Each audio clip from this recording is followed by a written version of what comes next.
ஒருநாள் பிரதீப மன்னன் சந்தனுவை அழைத்து, மகனே, முன்பு ஒருநாள் நான் கங்கை நதிக்கரையில் தியானித்துக் கொண்டிருந்தபோது தேவலோகத்து பெண் ஒருவள் என் மருமகளாக விரும்புவதாக கூறினாள். அதனால் அவள் உன்னை பார்க்க வருவாள். அப்பொழுது அந்த பெண்ணை நீ யார் என்று கேட்காமல் அப்பெண்ணை ஏற்றுக்கொள், இது என் கட்டளை எனக் கூறினான். பிறகு சில நாட்கள் கழித்து பிரதீப மன்னன் தன் மகனான சந்தனுவிற்கு முடி சூட்டி நாட்டிற்கு அரசனாக்கிவிட்டு காட்டுக்கு தவம் மேற்கொள்ள சென்றுவிட்டான். சந்தனுவிற்கு வேட்டையாடுவது என்றால் மிகவும் பிடிக்கும். ஒருநாள் சந்தனு காட்டில் வேட்டையாடிக் கொண்டிருக்கும் பொழுது ஒரு அழகிய பெண் வருவதை பார்த்தான். இருவரும் ஒருவரையொருவர் பார்த்தனர். பார்த்த நொடியில் இருவரும் காதல் கொண்டனர். பிறகு சந்தனு அப்பெண்ணை பார்த்து, பெண்ணே, உன்னைப் போன்ற அழகுடைய கன்னியை நான் இதுவரை என் வாழ்நாளில் பார்த்ததில்லை. நான் இந்த பூவுலகில் மிகச்சிறந்த அரசன். உன்னை மணந்து கொள்ளும் தகுதி எனக்கு இருக்கிறது. ஆகையால் நீ யாராக இருந்தாலும் பரவாயில்லை. எனக்கு உன்னை மிகவும் பிடித்திருக்கிறது. நீ என்னை திருமணம் செய்து கொள்வாயா என்று தயங்கியபடி கேட்டான். சந்தனு கூறிய வார்த்தைகளைக் கேட்டு அப்பெண் கங்காதேவி வெட்கப்பட்டு தலை குனிந்தபடி மௌனமாக நின்று கொண்டிருந்தாள். கங்காதேவியின் மௌனம் சம்மதத்திற்கு அறிகுறி என்பதை உணர்ந்த சந்தனு, பெண்ணே, உன் மவுனத்தை கலைத்து நேரடியாக பதில் சொல்.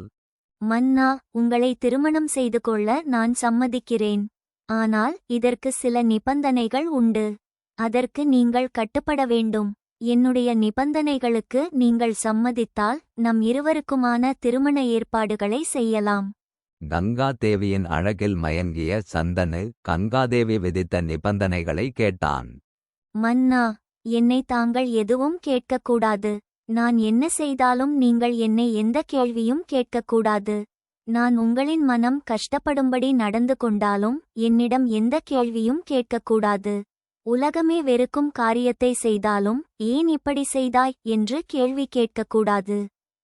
இந்த நிபந்தனைகளை கேட்ட சந்தனு மன்னனுக்கு கங்காதேவி கூறிய நிபந்தனைகளை ஏற்றுக்கொள்வதா வேண்டாமா என்ற குழப்பம் இருந்தது. ஆனால் கங்காதேவியின் மேல் கொண்ட ஆசையினால் அந்த நிபந்தனைகளுக்கு சரியென்று சம்மதம் தெரிவித்தான்.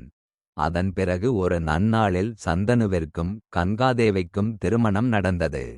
சந்தனு கங்காதேவியிடம் இன்பமாக வாழ்ந்து வந்தான். பல ஆண்டுகள் கழித்து கங்காதேவி ஒரு மகனை பெற்றெடுத்தாள். பெற்றெடுத்த உடனே அக்குழந்தையை கங்கையில் வீசினாள். அதைக் கண்டு மன்னன் அதிர்ச்சியடைந்தான். அப்போதுதான் திருமணத்திற்கு முன் கங்காதேவி விதித்த நிபந்தனைகள் சந்தனுவிற்கு நினைவுக்கு வந்தது. அதனால் ஏதும் பேசாமல் சூழ்நிலை கைதியாக இருந்தான். இதேபோல் தொடர்ந்து 7 குழந்தைகளை கங்காதேவி கங்கையில் வீசினாள். கடைசியாக சந்தனு கங்காதேவிக்கு 8ஆவதாக ஒரு குழந்தை பிறந்தது. இந்த குழந்தையையும் கங்கையில் வீசிவிட்டால் என்ன செய்வதென்று பயந்த சந்தனு கங்காதேவியை பார்த்து, நீ யார்? எதற்காக இப்படி செய்கிறாய்? இந்த குழந்தையாவது கொல்லாமல் விட்டுவிடு. மன்னா, நான் இந்த குழந்தையை கொல்ல மாட்டேன். ஆனால் தாங்கள் என்னுடைய நிபந்தனைப்படி நடக்காமல் என்னை யார் என்று கேட்டதால் இனி உங்களுடன் வாழ மாட்டேன். நான் போகும் முன் நான் யார் என்பதை தங்களிடம் கூறிவிட்டு செல்கிறேன். நான் ஜன்கு மகரிஷியின் மகள். என்னுடைய பெயர் கங்காதேவி. தேவர்களுக்கு உதவுவதற்காகவே நான் தங்களின் மனைவியாக இருந்தேன். நமக்கு குழந்தைகளாக பிறந்தவர்கள் எல்லாம் புகழ்வாய்ந்த 8 வசுக்கள். வசிஷ்டரின் சாபத்தால் மனிதர்களாக பிறந்தனர். தங்களை தந்தையாகவும் என்னை தாயாகவும் அடைய விரும்பினர். அவர்களின் விருப்பம் நிறைவேறியது. அவர்களும் வசிஷ்டரின் சாபத்திலிருந்து சாப விமோசனம் அடைந்தனர். 8வது மகனான இவன் பெரிய மகானாக திகழ்வான். இவனை மகனாக பெற்றதுடன் என்னுடைய கடமை முடிந்தது. தாங்கள் எனக்கு விடை தர வேண்டும்.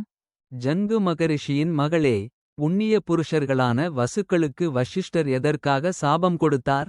8வது மகனாக பிறந்திருக்கும் இந்த குழந்தை மட்டும் ஏன் மண்ணுலகில் வாழ வேண்டும்? இதற்கான காரணங்களை எனக்கு விளக்கமாக சொல்.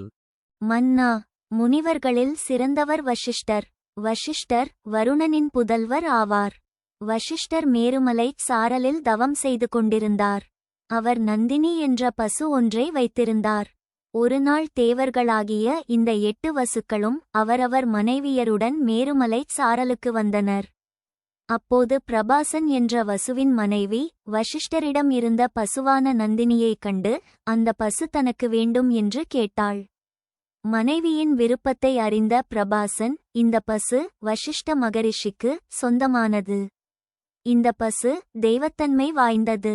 இந்த பசுவின் பாலை பருகும் மனிதர்கள் இளமையும் அழகும் குறையாமல் நீண்ட நாட்கள் வாழ்வார்கள் என்றான்.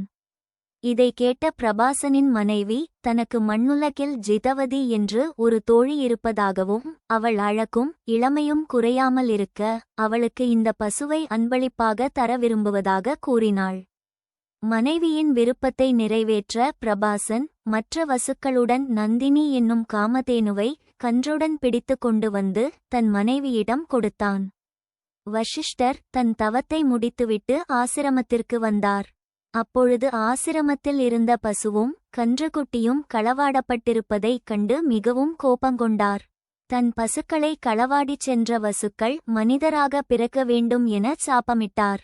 இதை அறிந்த வசுக்கள் வசிஷ்டரிடம் பசுவையும் கன்றையும் கொடுத்துவிட்டு எங்களை மன்னிக்க வேண்டும் என அவரின் காலில் விழுந்து வேண்டினர். அப்பொழுது வசிஷ்டர், என் பசுவும் கன்றும் களவாட காரணமாக இருந்த பிரபாசன் தவிர மற்றவர்கள் விரைவில் சாப விமோசனம் பெறுவர். ஆனால் பிரபாசன் மட்டும் நீண்ட காலம் மண்ணுலகில் வாழ்வான்.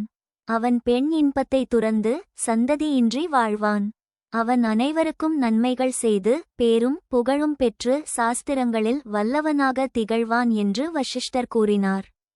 வசுக்களில் ஒருவரான பிரபாசனை நான் என்னுடன் அழைத்துச் செல்கிறேன். இவன் பெரியவன் ஆன பின் தங்களிடம் ஒப்படைக்கிறேன். தாங்கள் அழைக்கும்போது நான் வருவேன் எனக் கூறிவிட்டு சந்தனுக்கு விடை கொடுத்து மறைந்தாள். நன்றி நண்பர்களே. இந்த பதிவில் சந்தனு எவ்வாறு கங்காதேவியை சந்தித்து மணமுடித்தார் என்பதை பற்றி பார்த்தோம். அடுத்த பதிவில் சந்தனுவின் 8வது மகனான தேவவரதனின் எதிர்காலம் மற்றும் சந்தனுவின் 2வது திருமணம் எவ்வாறு நடைபெற்றது என்பதை விரிவாக பார்க்கலாம். இந்த கதை உங்களுக்கு பிடித்ததா? உங்கள் கருத்துக்களை கீழே கமெண்டில் தெரிவியுங்கள் மற்றும் லைக் செய்யுங்கள். மேலும் உங்கள் நண்பர்களுடன் பகிருங்கள். பாரத கதை கதிரின் அடுத்த கதைகளுக்கு சப்ஸ்கிரைப் செய்ய மறக்காதீர்கள். பாரதத்தின் மறக்க முடியாத கதைகளை உங்கள் முன்னே அழகாகவும் சுவாரஸ்யமாகவும் கொண்டு வருவோம். இது பாரத கதை கதிர். உங்கள் கதை உங்கள் கதிர்.